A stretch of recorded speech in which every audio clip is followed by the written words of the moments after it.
अस्सलाम वालेकुम दोस्तों। तो आज हम कुछ टिप्स के बारे में बात करेंगे कि अगर आप जो है सोने से पहले अपने मोबाइल के साथ आपने क्या करना है। तो सबसे पहले जो है आपने उस पर जो है एयरप्लेन मोड ऑन करना है अगर आप जो है सोने जा रहे हैं, क्योंकि इससे जो है आपकी सिग्नल जो रेज वगैरह हैं उसको आपसे वो आपको डिस्टर्ब नहीं करेगी। इसके अलावा अगर आप चाहते हैं तो उसको स्विच ऑफ कर दीजिए।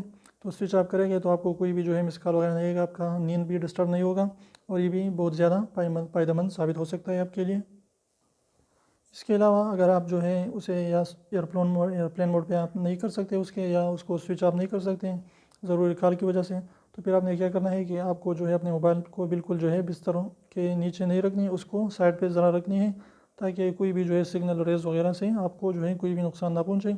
थोड़ा सा उसको जो है अपने से दूर रखें तो इंशाल्लाह आपको जो है बहुत ज़्यादा फ़ायदा होगा। तो उम्मीद करता हूँ ये छोटी सी वीडियो आपको पसंद आई। वीडियो पसंद आई तो प्लीज़ वीडियो को लाइक कर दीजिए, चैनल को सब्सक्राइब करना बिल्कुल ना भूलिए और बेल आइकन को भी प्रेस करें ताकि हमारे न्यू वीडियोस की नोटिफिकेशन अब तक आती रहें।